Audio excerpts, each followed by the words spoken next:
Olá pessoal, aqui é o Heleno da Visa de Advocacia no Resposta Jurídica e no vídeo de hoje vamos responder as 5 perguntas mais comuns sobre o seguro-desemprego. O seguro-desemprego é uma das garantias mais importantes do trabalhador, que garante a ele algum tipo de renda enquanto procura uma nova oportunidade de trabalho. Por isso, vamos responder as 5 perguntas mais comuns sobre o tema. Primeira delas, quem pode pedir o seguro-desemprego? A lei estabelece 4 categorias de trabalhadores que têm direito a esse benefício. A primeira delas, que é a mais comum, são os trabalhadores formais ou empregados domésticos, devidamente registrados, claro. São, por exemplo, o garçom que trabalha no restaurante, tem carteira assinada, a empregada doméstica que trabalha na casa de uma família e tem carteira assinada, ou o cobrador de um ônibus. São empregados, formais. E essas pessoas, quando são dispensadas sem justa causa, elas têm direito a pedir o seguro-desemprego. Ou seja, dá um exemplo. O garçom trabalha no restaurante, foi contratado numa época que o movimento estava bom, de repente deu uma baixa. Sei lá, deu uma crise, ou acabou a temporada de verão, e o empregador tem que mandar um funcionário embora porque não consegue manter todo mundo. Como ele foi dispensado sem justa causa, tem direito a pedir o seguro-desemprego. Segunda categoria de trabalhador são aqueles que estão com contrato de trabalho suspenso quando fazem um curso de qualificação profissional. Isso aí foi muito noticiado na mídia algum tempo atrás, de algumas empresas que estavam com a sua indústria estava com a capacidade ociosa, não tinha necessidade de manter todos aqueles trabalhadores, porque não tinha necessidade de produzir o suficiente para manter todos. Então, a indústria, por exemplo, em vez de mandar 500 ou 600 trabalhadores embora do dia para a noite, o que fez? Suspendeu o contrato de trabalho deles, significa que eles não trabalhavam e também não recebiam salário.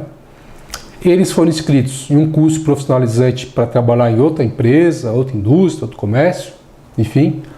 E enquanto isso, para eles não ficarem sem receber nenhum tipo de valor, ganharam o seguro-desemprego.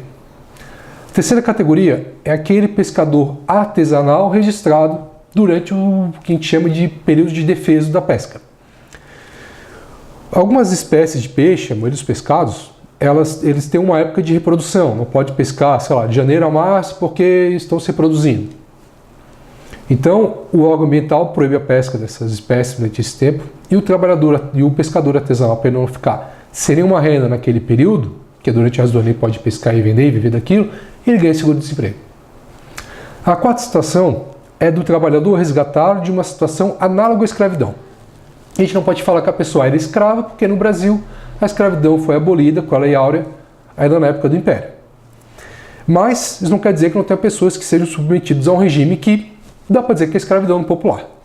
Então é aquela pessoa que trabalha no campo em condições degradantes, ganha um salário ínfimo, menor que o mínimo, não tem carteira assinada, não tem 13º, não tem férias, não tem descanso, mora no alojamento daquele empregador e é um lugar péssimo, sem a mínima instalação sanitária, as mínimas condições de habitabilidade, tem uma alimentação deficiente e o empregador ainda faz ele pagar por aquela estadia ou pelo seu instrumento de trabalho. Então, tem que pagar R$50 por dia que dorme no alojamento e R$10 pelo uso do facão que tu vai usar para cortar a cana. E a pessoa ganha menos ainda, no final do mês acaba devendo para o empregador e ainda não pode ir embora porque tem um capanga armado que não deixa a pessoa sair de lá.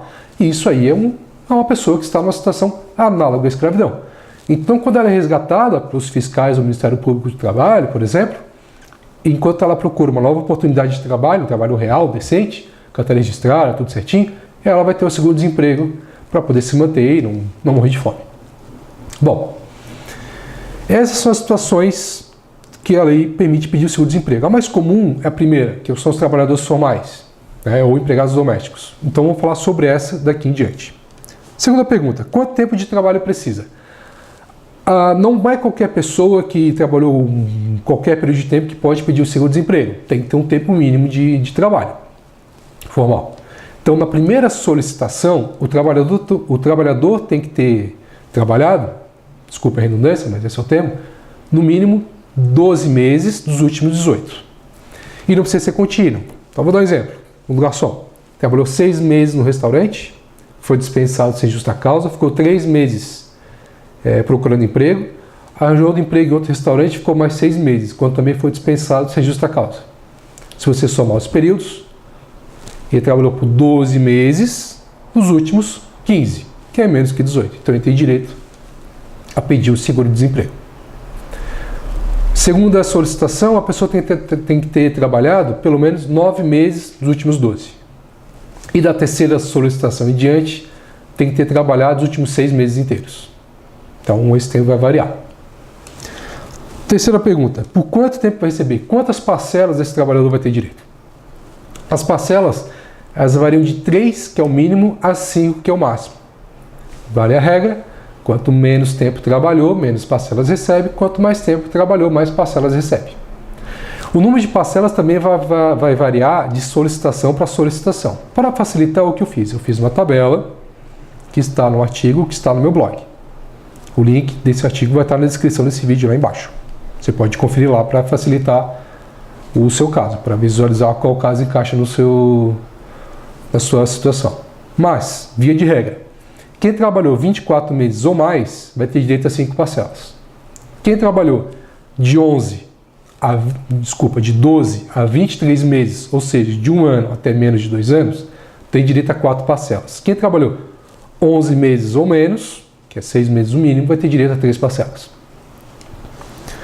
Quarta pergunta, e qual será o valor? Quanto vai ser o valor de cada parcela? O cálculo do valor de seguro-desemprego é um pouquinho complexo, porque ele demanda a pessoa saber primeiro a média salarial e depois aplicar uma fórmula. Se você quer fazer esse cálculo, não tem problema. O artigo que está aqui na descrição do vídeo tem um passo a passo te ensinando a fazer o cálculo. Mas eu vou passar aqui uma regra geral. Primeira regra, nunca vai ser inferior ao salário mínimo. Em 2019, o salário mínimo é R$ 998. Então, não importa o seu salário, sua média salarial, você vai ganhar pelo menos um salário mínimo de seguro-desemprego. Segunda regra, nunca vai ser superior a R$ 1.735,29. Então, vamos supor que você tivesse um emprego ótimo e ganhasse 20 mil por mês. O seu seguro-desemprego vai ser apenas R$ 1.735,29. Apenas entre aspas, né? Porque quem está desempregado de alguma renda. Para facilitar, no site, no blog, eu botei lá várias faixas salariais de 200 em 200 reais com o valor do seu seguro-desemprego do lado. Então, você pode dar uma olhadinha lá, fazer sua média salarial e procurar ali a faixa salarial mais próxima da sua para saber quanto você teria direito ao seguro-desemprego. Não vai ser o valor certo, mas vai ser uma aproximação. Vou dar 3 exemplos aqui. Quem teve uma média salarial de R$ 1.200 tem direito a 998 de seguro-desemprego, que é o mínimo. Quem teve uma média salarial de R$ 2.000 tem direito a R$ 1.459,31. Já quem teve uma média salarial de R$ 2.600 já está no teto do benefício, que é R$ 1.735,29. Ou seja, quem ganha mais de R$ 2.600 vai ganhar o teto do benefício. Quem ganhava, né? Foi dispensado. Última pergunta. Trabalhei com carteira assinada por anos. Fui dispensado, mas não consigo o seguro-desemprego. O que faço? Isso, infelizmente, é muito comum. A lei, ela pede alguns documentos para que a pessoa possa entrar no seguro-desemprego. São esses. RG e CPF para provar quem é você, né? Carteira de trabalho para provar que você era um trabalhador formal, o número do piso do PASEP, o requerimento do seguro-desemprego. Também pede o termo de rescisão do contrato de trabalho, porque lá vai dizer se você foi dispensado com ou sem justa causa, lembrando que sem justa causa tem direito, com justa causa não tem.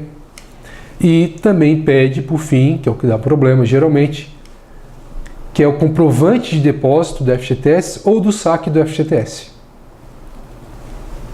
Pela lei, todo empregador tem que depositar 8% do salário do funcionário, equivalente a 8% do salário do funcionário, numa conta do FGTS em nome daquele funcionário.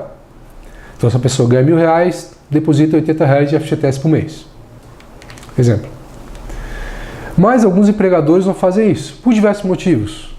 A empresa está numa crise, não tem dinheiro, então eu não vou depositar, mês que vem eu deposito. Ou o empregador fala assim, não quero saber de direito trabalhista, eu faço do jeito que eu quero, a empresa é minha, eu não vou depositar que está acabado, o cara que depois vai para a Justiça do Trabalho pedir. Aí quando esse trabalhador é dispensado sem justa causa, ele tem 2 problemas. O primeiro, ele não tem FGTS para sacar, que é um problemão já. E o segundo, como ele não tem FGTS, ele não consegue o seguro-desemprego. Então ele fica sem nada. Ele sai de mãos abanando mesmo. como se tivesse sido dispensado por justa causa. O que tem que fazer nesses casos? Algumas pessoas acham que lá conversar com esse ex-patrão, com essa empresa, esse ex-empregador, vai resolver. Chega lá, o cara é gente boa, me conhece, não sei o quê, vai depositar, vou conseguir o FGTS, seguro-desemprego? Pode ser, mas geralmente isso não acontece. Por quê? Porque se essa empresa já tinha essa possibilidade de depositar mês a mês, pingadinho, vamos dizer assim, parcelas suaves, e não fez o que era mais fácil, por que vai fazer o mais difícil agora, que é depositar tudo de uma vez só? Então a opção da pessoa vai ter que ser procurar o quê? Um advogado especializado em direito do trabalho, que seja da confiança dela. Então vai nesse advogado, leve toda a documentação do caso, tudo aquilo que eu falei antes, RG, CPF, termo de decisão do contrato de trabalho, carteira de trabalho, leve também um comprovante de residência, por aí vai. Conte para esse advogado o seu caso, e ele vai fazer um processo para você. E vai acionar judicialmente essa empresa, né? Ou seja, vai levá-la à Justiça do Trabalho para que você tenha direito a pedir pelo menos seguro-desemprego. Se você gostou desse vídeo, eu peço que se inscreva no nosso canal, dê um like e clique no sininho para receber notificações de quando vídeos novos forem para o ar. Se você tem alguma dúvida, alguma pergunta, você pode mandar para respostajurídica@viseadvocacia.com.br. E também nos acompanhe em outras redes sociais, como Facebook e Instagram.